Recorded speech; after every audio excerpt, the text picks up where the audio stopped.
Hello grade 4s, welcome to Personal and Social Wellbeing with me, Teacher Lizelle, in grade 4, term 2.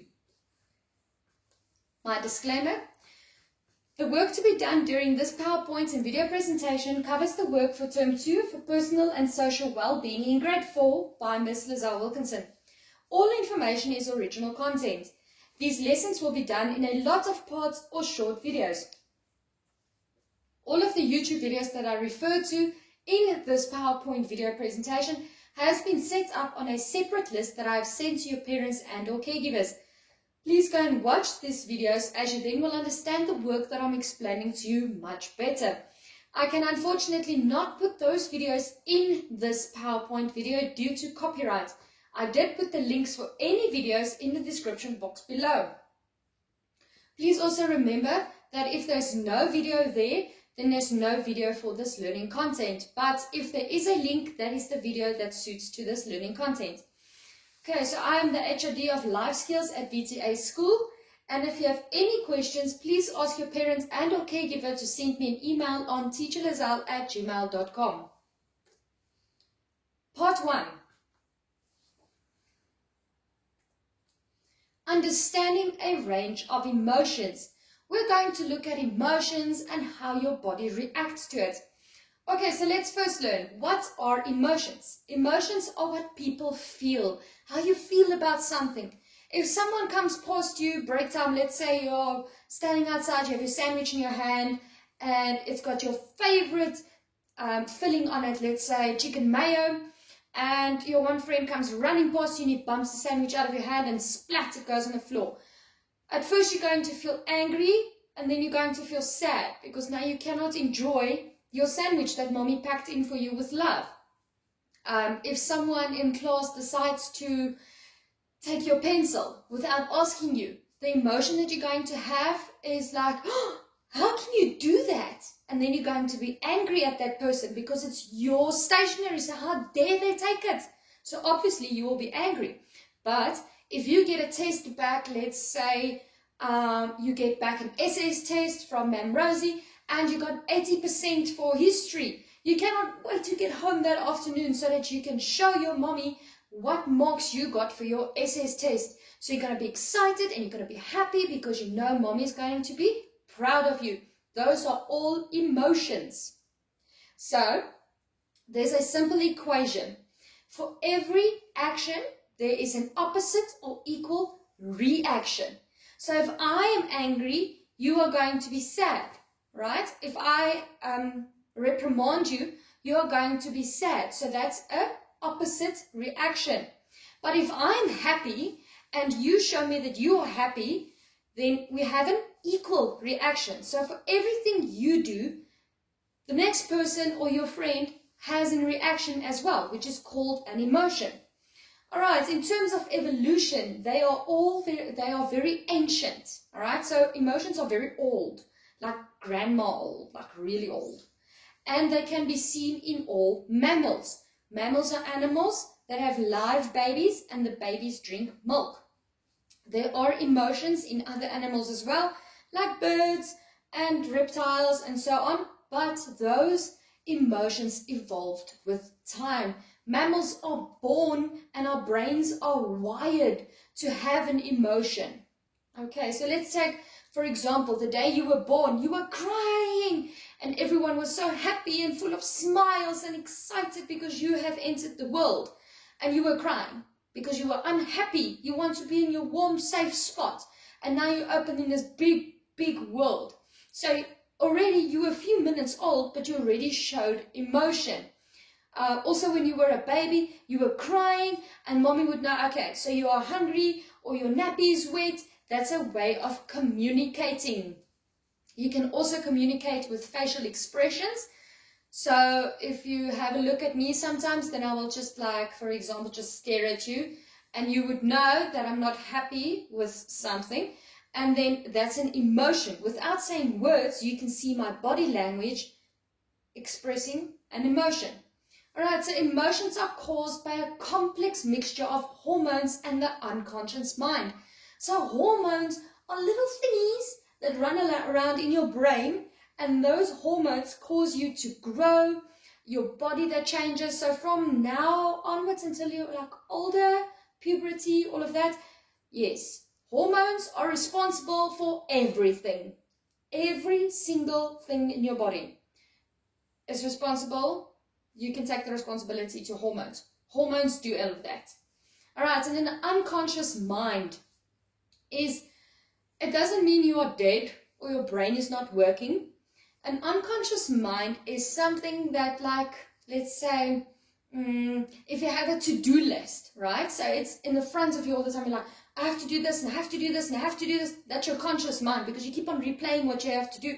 But in the back of your head, you still remember that if ma'am greets me, I must say hello, or I must shake her hand, or I must say thank you, ma'am, please, ma'am. That is set ways. That is in your unconscious mind. You don't go around the whole day repeating to yourself, say thank you, say thank you, say thank you, because it's already there. So that's all in your unconscious mind. All right, so a mixture of hormones in your unconscious mind gives you emotions. All right, so only with great difficulty can we control our emotions by conscious effort. So as you grow older, like when you're an adult, like I am, you learn to just walk away. You're just like, you know what, I'm not going to do this. I'm not going to deal with this at this point in time. Cheers.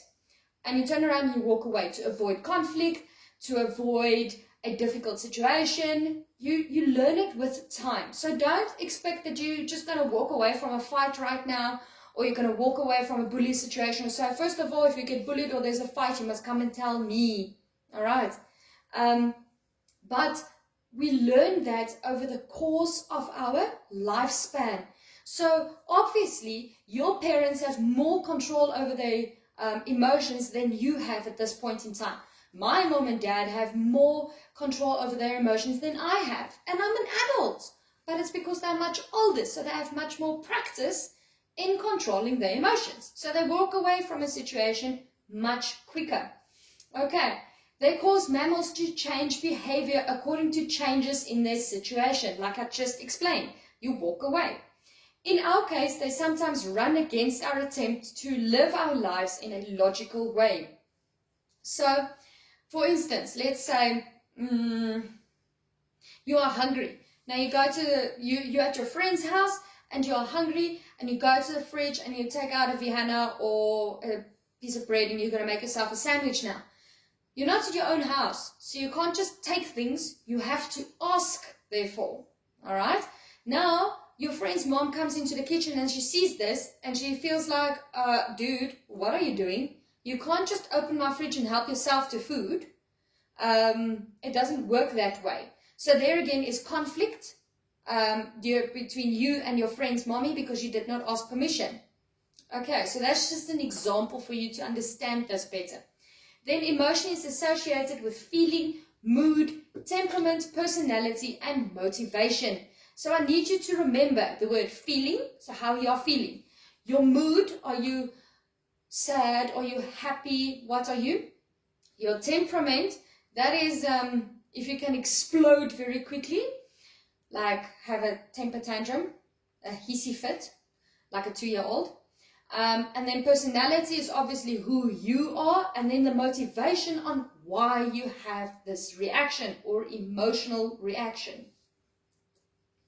Okay, so a list of emotions. There are 6 basic emotions called anger, fear, sadness, happiness, disgust, and surprise. So I'm going to quickly explain them to you. So anger is like someone took your pen in class and you're not happy with him. You're like, give back my pen. That's anger.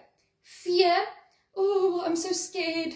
I'm very nervous about this test that I'm going to write now because I did not study for it. That is called fear. Then sadness, oh, my teacher's not at school today. I miss her so dearly. I wonder if she's okay. You know, especially if you know that your teacher is sick, then you feel a bit sad. Happiness, I'm so excited to go back to school. Guys, I'm just as excited. I cannot wait for school to start again. Then disgust is, ew, you just smelled something very gross. And that is like, ugh, you can't deal with that at this point in time. So that's disgust. And then surprise is like, oh, I got 90% for my taste. Mommy's going to be so proud of me. So you are surprised by the results that you got. Then there are a list of other emotions. So there are many different types of emotions. Here is a list of some emotions that you might have felt in your 9 or 10 years on earth. So I'm going to quickly read them for you. Aggression, like I'm going to smack you. Here's my fists. I'm going to lose it. That's aggression. Anxiety is if you feel like everything is spinning out of control and you cannot control what's happening around you. Like it's just too much for you. Boredom, we all know what boredom is. Thank you, lockdown. Then depression is when you feel really down in the dumps and you just want to sleep all day and you're just like, nah, leave me alone. That's depression. Doubt is when you feel, should I, shouldn't I? Should I, shouldn't I? I'm doubting if I should do this. Like I explained to you, the inner and outer conflict that you have with yourself, what we looked at in term 1. All right, but I will just go over that with you as soon as school starts again, then I will explain all of this to you in more detail. All right, then we have empathy. Oh, shame, friend, how are you feeling today? Are you okay? So you're checking in on your friends to make sure they're okay. Envy is like, it's jealousy, but also not jealous. It's like, how come that person got the spot on the team? I am just as good. That's jealousy, but you also envy that person because you know that you can do exactly the same or even better. And you weren't seen. Like, you did not perform your best and now someone else got the spot. That's called envy. Then embarrassment. We all know what is embarrassment. I don't think I should elaborate on that. Euphoria is a beautiful word to describe a sense of happiness that is so great that nothing can spoil your day. Like, not even a bad taste point. You're like, no, nothing's going to spoil this day. That's euphoria. Usually when you listen to upbeat music or you're just super excited, like I'm always in a state of euphoria when I'm at school with the music that I always play for you, it just makes me super happy and no one can disturb my emotion that I'm feeling because I'm just like, nah, I'll deal with it later, and I just continue singing songs. All right. Then frustration. I'm sure all of you know what that means. Especially if you battle with something and you cannot get it done, you don't know how. You must always remember to come and ask. That is frustration. Gratitude is being thankful. Grief is being like you're grieving someone, like let's say you buried your grandfather or grandmother, then you are grieving because you are sad they are no longer with us. Guilt, you know what guilt is. I'm not going to even explain that because you know exactly what that is. Hope, you are hopeful for something, that something's going to happen, like we're hoping that the schools open very quickly. Horror is when you're feeling like really scared and you don't know what to do or where to go. If you feel scared at school, come to me, I will help you. All right. Hostility is when you are feeling angry, but also you're like very professional. Like you just look at people, you fold your arms, and you just stand there and you're listening. You don't have an attitude, but you're just like, you know what, this is not working for me. And then you have this like very short way of speaking to people, so there's no warmth in your voice when you are speaking to people. That is what hostility is. Hunger, boys, I know all of you are always hungry, so you know what that means. Loneliness, when you feel all alone and you're like, there's no one in this world that loves me. It's not true. Everybody loves you, but I do understand we all get lonely sometimes. Love, yeah, must I explain more about that? So you're absolutely surrounded by love. Then pity is like, oh, shame. Are you okay? I'm so sorry to hear. Can I help you? That is pity. Like you feel sorry for that person, something that happened. Pleasure, you know what pleasure is, like sliding down a slide and you're like happy, yay, got to the bottom. And then you run up again against the slide and you slide down again. That's all pleasure. It's things that you do that you like. Pride is when you're proud of yourself and you're like, yes, I am the super best kid ever. I'm going to be a president. So you're proud of yourself. Then rage is like the top form of being angry, like that where you want to start throwing things around. That is rage. Regret is if you feel like, oh, if I just did it somehow different. What if I just did this? What if I just did my homework? Then I didn't get a demerit today. So that's regret. Because if I did my homework, I wouldn't have got a demerit. I would have gotten a merit. You see? Remorse is when you feel you are sorry about something and you come to me and you're like, I'm sorry, ma'am, that I was naughty. That is called remorse. Shame is when you feel embarrassed also, but you're like, oh, is the story ever going to go over? That is what you call shame. Suffering, when you feel like you cannot cope with something, then you are suffering. Always come to me. I can help you when you are struggling to cope. And then sympathy is more or less the same than pity. With sympathy, you send a card out to that person. I hope you get well soon. Or a WhatsApp message. Hey, guy, dudes, how are you doing? I'm sorry to hear about your car that broke down or something like that. That's called sympathy. Okay, and then in the description box below, I have added the link to this specific video. Please go and watch it. Try and see how many emotions you can see in this video. There are at least 8 different emotions. Have a look if you can spot it. Write it down, and I need it as soon as school starts. And that then brings us to the end of this video. Please go and subscribe to our YouTube channel, like our videos, like our Facebook page for daily updates.